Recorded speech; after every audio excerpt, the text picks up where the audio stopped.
പുതിയ GST പരിഷ്കാരം നിലവിൽ വരുന്നതോടെ മലയാളികളുടെ ഇഷ്ടപലഹാരങ്ങളിൽ പലതിനും വില കുറയുമെന്നുള്ള വാർത്തയാണ് പുറത്തു വരുന്നത്. ഇതിൽ വാസ്തവമുണ്ടോ? നേരിട്ട് കണ്ടു ചെന്ന് കഴിച്ചറിയാം. രണ്ട് പഴംപൊരി വിലുടി എടുത്തു.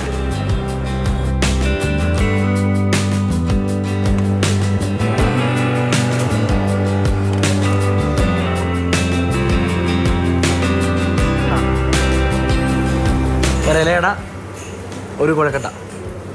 ബില്ലും എടുത്തരാം. ഓർഡറിൻ്റെ പിന്നാലെ ബില്ല് ചോദിക്കുന്നതിലൊരു കാരണമുണ്ട്. പുതിയ GST പരിഷ്കാരം ഇന്നു മുതൽ പ്രാബല്യത്തിൽ വരികയാണ്. തട്ടുകടകളെ GST പരിധിയിൽ നിന്ന് ഒഴിവാക്കിയിട്ടുണ്ട്. എങ്കിലും കണക്കുകൾ പരിശോധിക്കുമ്പോൾ പുതിയ GST പരിഷ്കാരം നിലവിൽ വരുമ്പോൾ പലഹാരങ്ങളിൽ പലതിനും 18% നിന്ന് 5% നിരക്ക് കുറയുന്നു എന്നുള്ളതാണ് നമുക്ക് മനസ്സിലാക്കുന്നത്. അതായത് പഴംപൊരി, അട, വട, കുഴക്കട്ട തുടങ്ങിയ പലഹാരങ്ങൾക്ക് 10% വില കുറയും. അതായത് മിനിമം 1 രൂപയെങ്കിലും നിലവിൽ വില കുറയുമെന്നാണ് കണക്കുകൾ പ്രകാരം മനസ്സിലാകുന്നത്. ഇത് കടകളിൽ പ്രാവർത്തികമാകുന്നുണ്ടോ? അത്തരത്തിൽ വിലക്കുറവുണ്ടോ? റെസ്റ്റോറൻറ്റ്സിൻ്റെ റേറ്റിൽ മാറ്റം വരുന്നില്ല എന്നാണ് നമ്മൾ അറിയുന്നത്. പാക്ഡായിട്ട് വരുന്ന പൊറോട്ട, ചപ്പാത്തി അങ്ങനെയുള്ള പ്രൊഡക്ട്സ് ഇല്ല. അതിന് മാത്രമാണ് പ്രൈസ് മാറുന്നത്.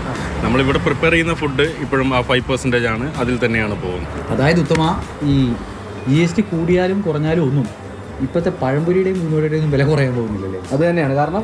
പറഞ്ഞു കേട്ടതും ബില്ലിൽ കാണുന്നത് അങ്ങനെ തന്നെയാണ്. 5% നിന്ന് അങ്ങോട്ടും ഇങ്ങോട്ടും വ്യത്യാസമില്ലാതെയാണ് ഇന്നലെയും ഇന്നും നാളെയും കൊടുക്കുന്നതെന്ന് പറയുന്നത്. അതുകൊണ്ട് വില കുറയുമെന്ന് കരുതി ആരും പഴംപൊരിയും കുഴക്കട്ടയും വടയൊന്നും കഴിക്കാൻ വരണ്ട. വിലയിൽ മാറ്റമുണ്ടാകില്ല. Team Mathrubhumi news, Thiruvananthapuram.